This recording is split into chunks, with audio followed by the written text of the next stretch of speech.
압살롬의 반역이 실패로 끝이 나고 다윗 왕이 환궁하는 과정에서 이스라엘 다른 지파 백성과 유다 지파 백성 사이에 갈등이 생겼습니다. 그 틈을 타서 베냐민 사람 세바가 또 다시 반란을 일으켰습니다. 세바는 다윗의 황궁을 추진하다가 유다 지파에게 밀려난 이스라엘 다른 지파 백성들을 선동했습니다. 우리는 다윗과 나눌 분깃이 없으며 이새의 아들에게서 받을 유산이 우리에게 없도다. 이스라엘아 각각 장막으로 돌아가라. 그러자 이스라엘 다른 지파 사람들은 또 다시 반란에 가담했습니다. 그들은 압살롬의 반역이 실패로 돌아갔음을 보았습니다. 그런데도 또 다시 반란에 가담하는 어리석은 행동을 했습니다. 다윗이 인간적으로 실수와 죄가 많았지만 하나님은 다윗을 통해 이스라엘 왕국을 세우고자 하셨습니다. 그렇기 때문에 수많은 이스라엘 사람들이 하나님의 기름 부음을 받은 다윗을 대적하는 것은 심히 어리석은 일이었습니다. 이스라엘 백성들은 중심을 잡지 못했습니다. 압살롬이 반역을 일으키자 그리로 몰려갔다가 다시 다윗을 왕으로 모시자고 했습니다.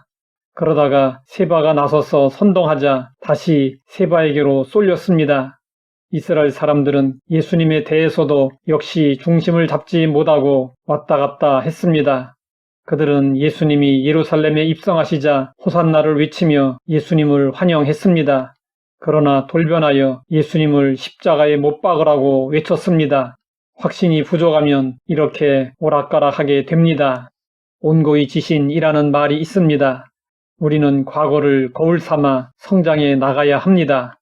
그런데 이스라엘 사람들은 어리석게도 과거의 잘못을 반복했습니다. 우리는 과거의 실수나 실패를 거울로 삼아 반복하는 어리석음을 범하지 말아야 합니다. 다윗은 요압에게 압살롬의 반란을 진압할 때 압살롬을 죽이지 말라고 부탁했습니다. 하지만 요압은 다윗의 말을 무시하고 자기 뜻대로 압살롬을 죽였습니다. 다윗은 자신의 말을 잘 듣지 않는 요압의 권력을 견제하기 위해 아마사를 군대 장관으로 세웠습니다. 그러나 요압은 아마사를 눈의 가시로 여겨 직접 아마사를 제거했습니다. 결국 권력은 요압에게로 돌아갔습니다. 요압은 다윗을 왕으로 모셨지만 실질적으로 모든 권력을 장악하여 나라를 이끈 인물이었습니다. 요압은 다윗에게 반역을 일으킬 수 있는 가장 유력한 인물이었습니다. 이런 인물이 어떻게 오랫동안 다윗에게 충성했는지 의아할 정도입니다. 요압은 세바의 반란을 진압하기 위해 세바가 있는 아벨 성을 에워쌌습니다.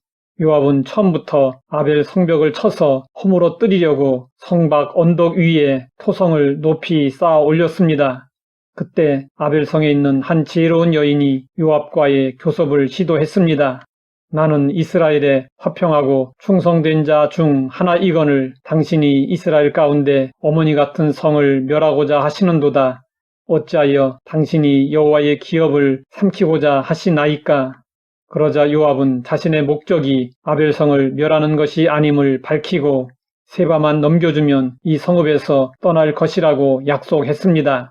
지혜로운 여인은 아벨 백성들을 설득하여 세바의 머리를 베어서 요압에게 던졌습니다. 이로써 세바 진압 작전은 마무리되었습니다. 세바의 반란은 한 지혜로운 여인으로 인해 손쉽게 해결되었습니다. 이 여인이 아니었더라면 세바의 반란을 무력으로 진압했어도 많은 후유증이 남고 갈등의 골은 더 깊어졌을 것입니다. 그런데 한 여인이 나서서 복잡해질 수 있는 문제를 간단히 해결해 주었습니다. 이 여인은 하나님께서 다윗을 위해 예비하신 사람이었습니다. 이 여인은 아비가일과 같았습니다. 아비가일은 남편 나발이 다윗에 대하여 어리석은 행동을 하자 자신이 직접 다윗과 담판하여 집안의 화를 면하게 했습니다. 그래서 성경은 집을 세우는 지혜로운 여인을 칭송하고 있습니다. 하나님 아버지, 확신이 부족할 때 어떤 불행한 일들이 일어나는지 알게 하시니 감사합니다. 하나님 나라에 대한 바른 이해와 확신으로 중심을 잡고 행할 수 있게 하옵소서. 예수님의 이름으로 기도드립니다.